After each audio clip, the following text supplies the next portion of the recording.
2025 at Alton Towers has not been great, but has it been the worst season in their theme park history? Let's take a look. Nemesis is experiencing a temporary delay, and we hope to be back in operation soon. So the Alton Towers 2025 season started off pretty badly.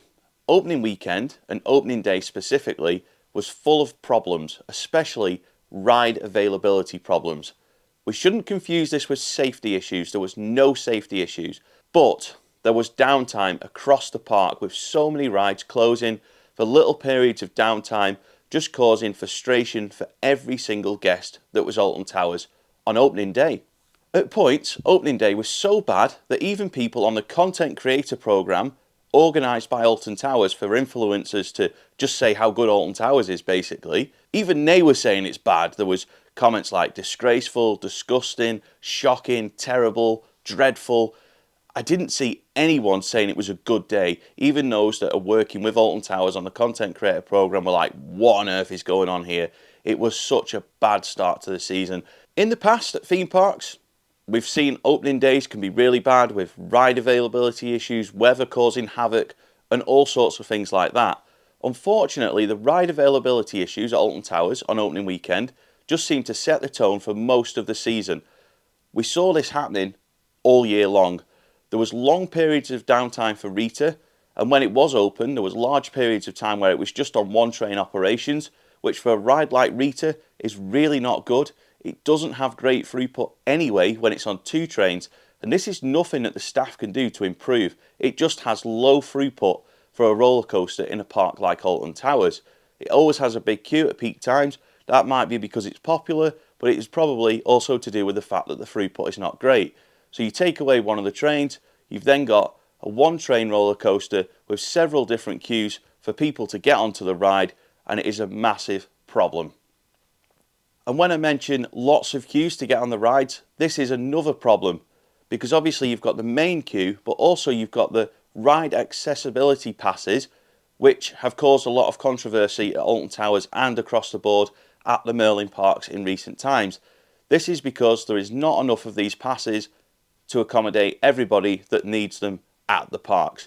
This is not something that I know lots about, but this is something that I have seen lots about on social media in terms of people complaining about it when they've tried to book the ride access passes for their visits, but for weeks and months in advance they are sold out, unavailable, which means that people are left with a choice. They go to Alton Towers and they struggle to do the rides, or they simply just don't go. And it is something that has been causing a lot of problems, a lot of complaints, and it's something that the company across the board need to take a look at.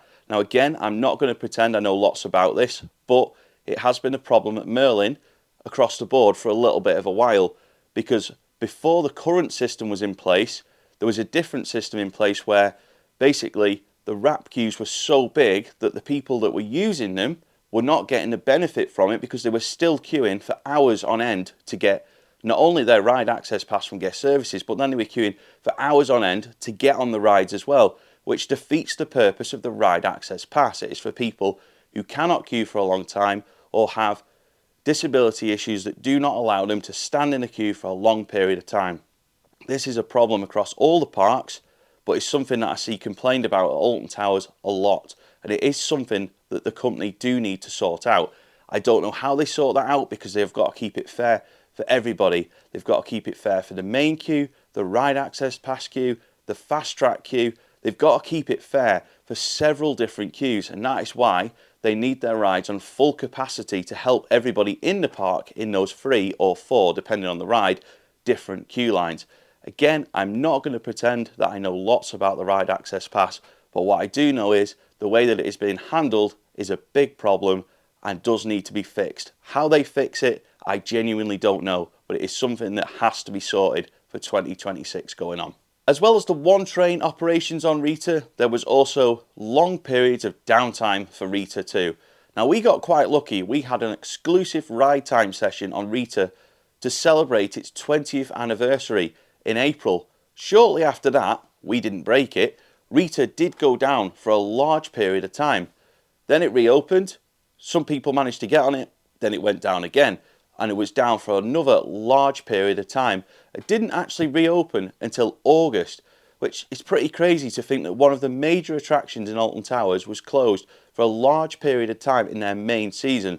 But on top of this, we've seen issues with other attractions like Wicker Man, which has had various points of downtime throughout the 2025 season.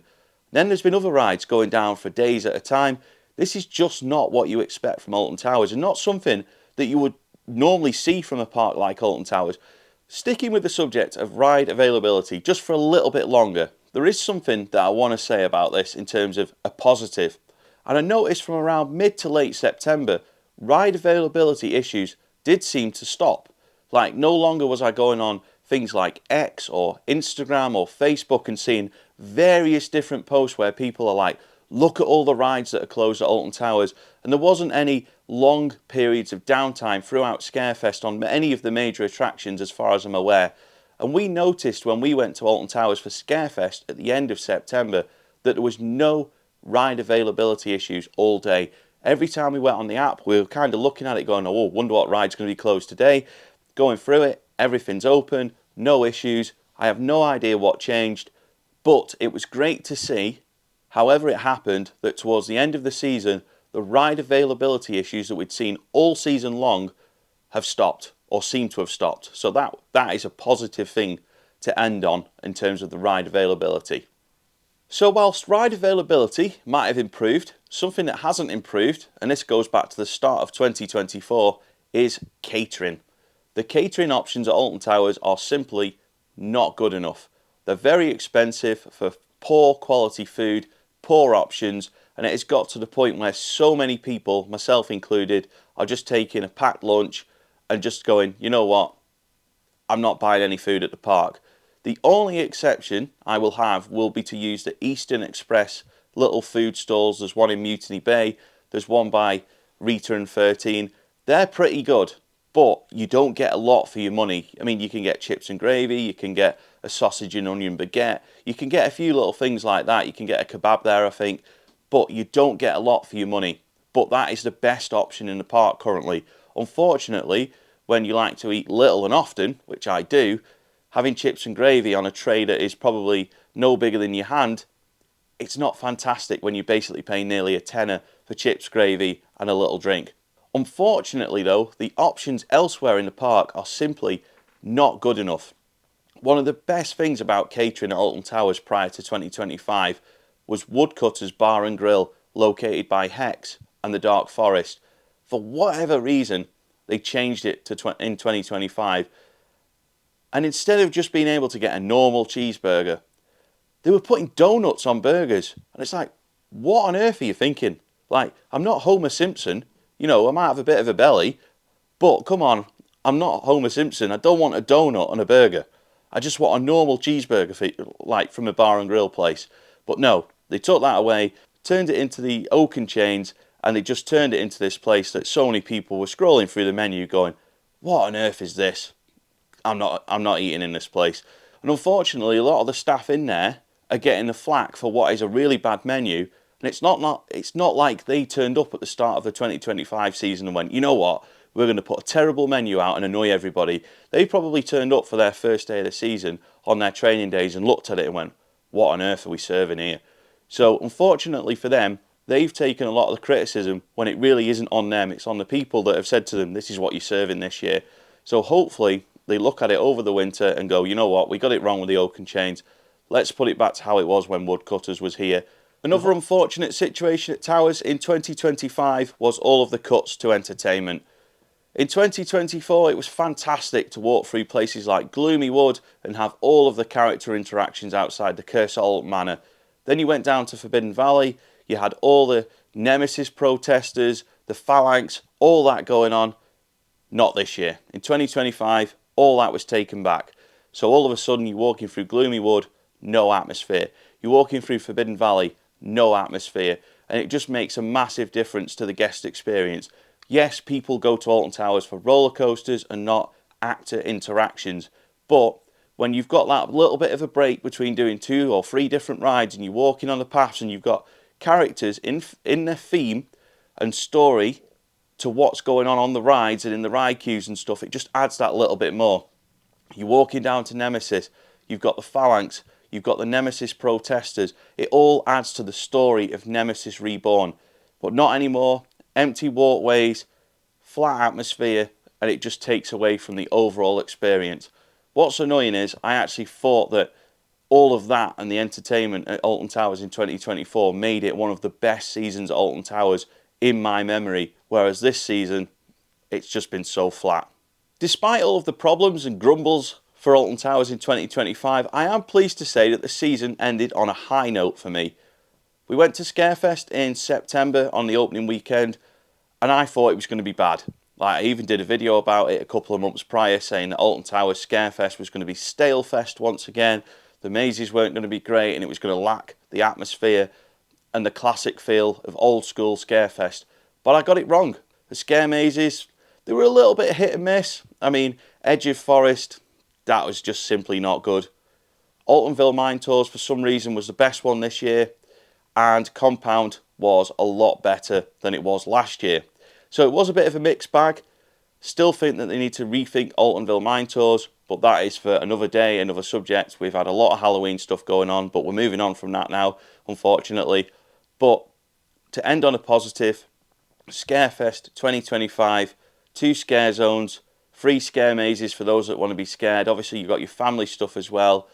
It was just a much, much better feeling for a Halloween event than it has been in the past, especially with theming around the park as well. Scarefest 2025 was a step in the right direction, and I hope to see that they improve on it and bring more of that to the park in 2026. Briefly, before I wrap up this video, I should actually mention that Alton Towers did open a new ride in 2025, Toxicator.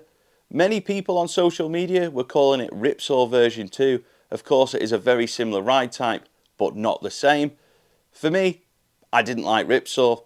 I don't like Toxicator, but it's always good to see new rides at Alton Towers. And of course, in 2026, they are opening a new family roller coaster in the CBeebies area, which of course is for families and not thrill seekers.